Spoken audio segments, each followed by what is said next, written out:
दोघे चाललेलो. चला आता कुठे चाललो काय झालं हा इथं बघा आता कुठं बसलो तर आम्ही अख्खं रात्री काल 6ला घर सोडलंय. आता 5 वाजले. एक किर्लोस्कर वाडी आहे म्हणून कुत्री पण भुकले. हे बघा इथे उतरलोत आता. किर्लोस्कर वाड्याला पण ट्रेनला एवढी गर्दी ना आता इच्छा पण नाही झाली मोबाईल मग मी त्यांच्याकडे दिलेला. मग मी लेडीज डब्यात बसले आणि त्यांना जनरल डब्यात बसवलं. बघा आता किती वाजले 5 वाजून गेलेत. आता दिवस उगवल्याशिवाय काय पोरगा न्यायला यायचं नाही.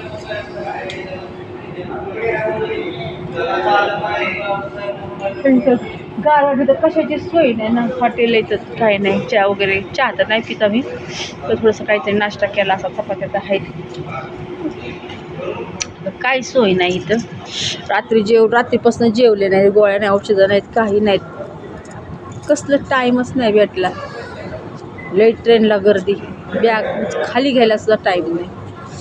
तर आता काहीतरी खावं. लई झोप लागली रात्रीपासून. चला तर दाखवते अजून तुम्हाला कुठं जायचं. ही गावची सकाळ आहे. 6:30 वाजलेले आहेत सकाळचे. पण ही सकाळ मी पहिल्यांदाच पाहत आहे एवढी सकाळी. तर आमच्याकडे डोंगर असल्यामुळे काय असं सपाट बाजूच नाही आहे. तर आता 6:30 झालेत. कोण नाही इथे बघा. चला हारांचे पकुटे. तर पहिल्यांदाच सकाळ पाहत आहे अशी. उगवता सूर्य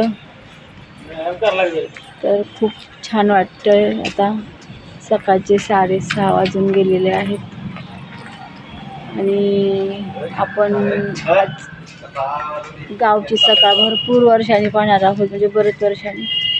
तर मला ही सकाळ अशी टिपून ठेवायची आहे. दाखवायची आहे. आमचे फिरते तर गार लागतंय सकाळचे. तर सूर्य कुठून उगवतोय काय माहिती. सूर्य कुठून उगवतो किती वर्षांनी मी सूर्य उगवतो पाहणार आहे. सूर्याला बघितलेलं उगवलं आता किती वर्ष मला माहीत नाही. सांगता येणार नाही. तर आपण आज उगवता सूर्य पाहणार आहोत. बघा अजून या स्टेशनवरच आमची सकाळ आहे. अजून जायला गेलो नाहीत घरी. तर कसं जाणं होते काय माहिती. मुलगा येतोय न्यायला बहिणीचा. तर 5 वाजल्यापासून 6 वाजले बघा. 6:15 वाजले तर अजून काय आला नाही. 5, 6, 7, 2, 8 बसलो आम्ही. 2 तास होऊन गेले तर आला नाही. खूप थंडी आहे गावाला. तर चला बघू आता कधी येतोय. अजून तर काय आलं नाही. तो म्हणलं व्हिडिओ शूट करावा. व्हिडिओ काढावा. तर हे स्टेशन आहे किर्लोस्कर वाडीचं बघा. स्टेशन आहे खूप असं मोकळं आहे. कुत्रं पण भुकते. भाकरी खाल्ली बघा मगाशी. आता भुकतोय. चपाती दे म्हणतोय. चपाती दे म्हणतोय.